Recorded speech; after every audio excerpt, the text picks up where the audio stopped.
So you mentioned Florida State, which, of course, during this entire recruiting process has had a higher ranking than Miami up until the final day. They landed at number 20 in the country, number 4 in the ACC, and Miami at number 14, I believe. Yep. Actually, 247 right now has it at 15 for Miami. So I don't know what happened there, but they've got 15 right this second. Okay. So there it is. So regardless, let's move on to our next signing of the day. And so Ahmad Moten is a defensive lineman out of Cardinal Gibbons High School in Fort Lauderdale. Yeah, around the corner from my old house up there in Northeast Fort Lauderdale a little bit. Two-time state champion. We were recruiting him and his teammate R. Mason Thomas. Both Thomas was committed to Iowa State. Both had taken visits to multiple places. Thomas ends up landing at Oklahoma, but Moten comes on down to the U. So we went 1 for 2 there at Cardinal Gibbons this week or today. I'm on Moten 6'3", 294. That is the last recruit signing notebook that I have to write. I'm sorry, I got a text message there. Yeah, so that's the last notebook I have to write. But he's a good interior lineman. I think he was first or second team All-State, first team All-Broward. Again, he and Thomas next to each other on that defensive line led Cardinal Gibbons to the last 2 state championships in their classification. And if the name sounds familiar, that is Anthony Moten's younger brother, Anthony Moten, who went to St. Thomas, won state championships there, and then came to Miami and played from 2014 to 2017.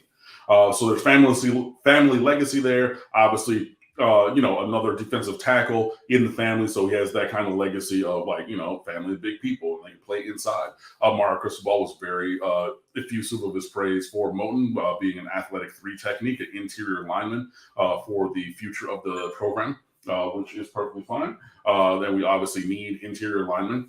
So adding him to the class is great. He's not going to be a day 1 player, I don't think at all. But again, you don't necessarily have to be a day 1 player to have value to this program.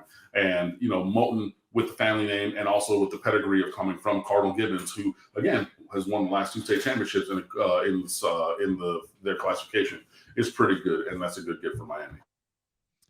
As was noted here in the live chat, astute observation, not that you didn't know this, Cam, but you need volume as a football team. Of course, volume does matter. Quantity does matter. It's an attrition sport, but still, to look at the quality of the class per player ranking, only we'll call this a virtual tie between Miami and North Carolina. So only in order, Alabama, Texas A&M, Ohio State, Georgia have higher ranked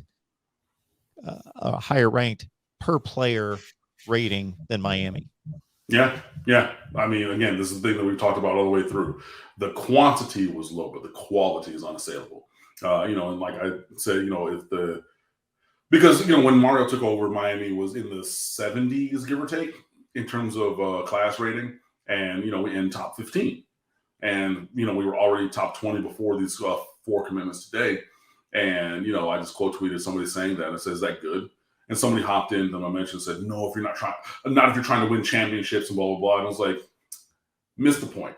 It completely flew over your head, honestly and truly. Was it going to be a number 1 rated class? No. Well, we're going to, have as Lane Kiffin called it, maybe the luxury tax spending of Texas A&M to have the highest rated recruiting class in recruiting history. And good on Jimbo for pushing back on that, but you ain't got a lot to kick it. Come on, buddy.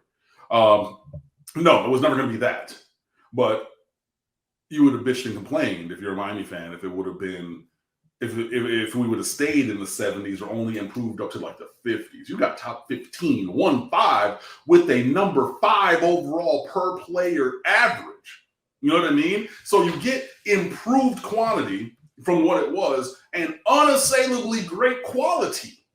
And you've already added guys in the portal. And Mario Cristobal noted today that there is the chance, and we expect to, there's room to be able to sign a few more, I believe is what he said. So that means if you have a guy who's still out there, like what's his name? Josh something Jr., the offensive tackle from Washington. He just visited. God bless it. Josh Connerly Jr. There we go. The Anthony Munoz Offensive Lineman of the Year at the Adidas All-American game. He's a guy who plays basketball at Rainier Beach in Seattle, Washington, which is like the preeminent program for high school basketball up there. That's why he's taking more visits later on in March and making his decision later on this year, because his basketball schedule precludes him from taking all the visits that he wants to take. Sure, that's a guy who you could potentially add. I don't necessarily see it happening, but hey, if you add him, number one offensive tackle in America, again, the All-American Offensive Lineman of the Year to this class, hey, sign me up. If not, we see if spots get taken in other places by transfers, if there are other transfers in the portal, things like that. Cristobal noted that maybe linebacker is a position that we want to look at a little bit further. Hint, hint, hint, hint. So if there's any great linebackers out there that are in the transfer portal, expect to hear from Miami. But